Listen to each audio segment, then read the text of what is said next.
Destructive influence of dams.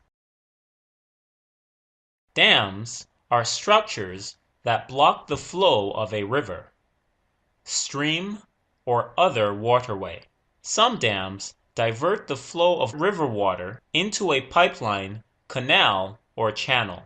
Others raise the level of inland waterways to make them navigable by ships and barges. Many dams harness the energy of falling water to generate electric power. Dams also hold water for drinking and crop irrigation and provide flood control.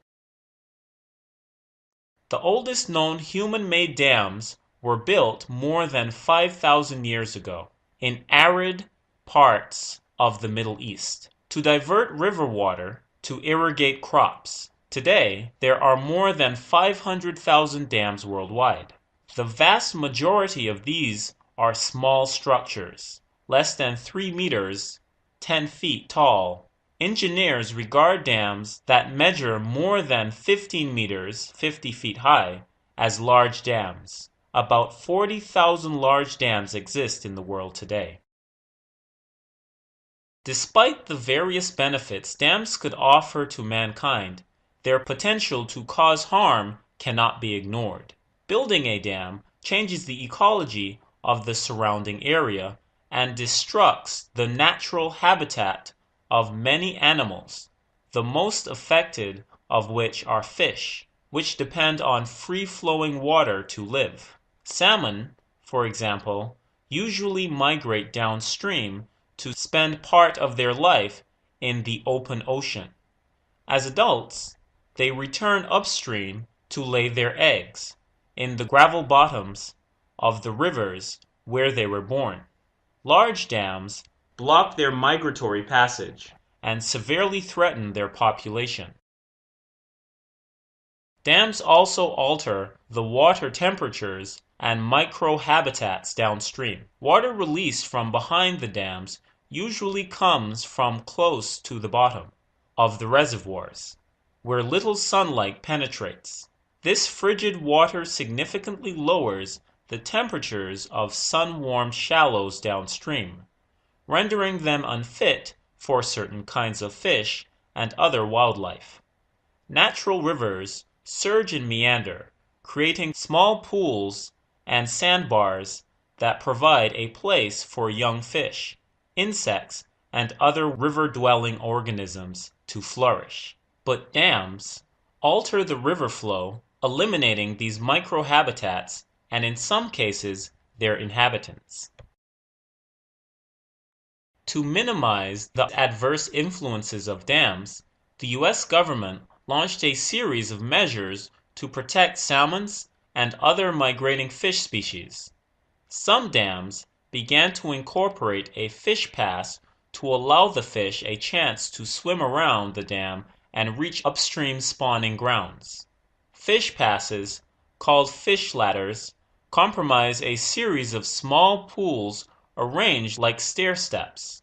Each pool is slightly higher than the previous one.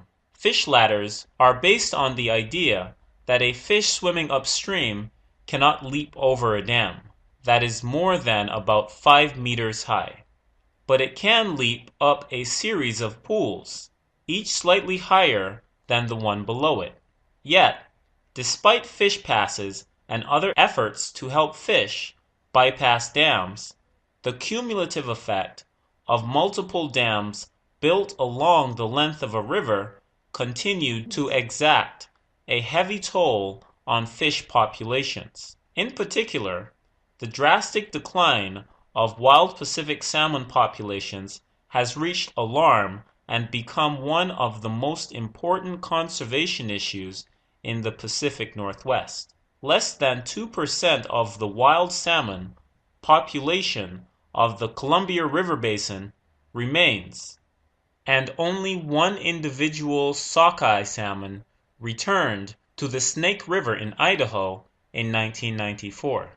Coho salmon in the Snake River have been declared extinct by the U.S. Fish and Wildlife Service, as have 106 other salmon populations on the West Coast. With such a worsened situation, the U.S. government ordered the removal of a series of dams to restore the populations of salmons. In 1997, the 2.4-meter 8 feet Marine Dorian Dam that blocked the passage to Pacific salmon and steelhead was removed from Walla Walla River. In 1999, the 7.3-meter 24 feet Edwards Dam was removed from the Kennebec River against the operator's wishes to reopen the blocked access to Atlantic salmon and American shad. In 2011, the 37-meter 120 feet Condit Dam on the White Salmon River was removed for the benefit of Pacific salmon and steelhead.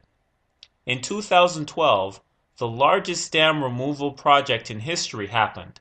The 33-meter 108 feet Elwha Dam and the 64-meter 210 feet Glines Canyon Dam were removed to restore stocks of Pacific salmon and trout species in the Elwha River watershed. The removal of other dams is still under discussion.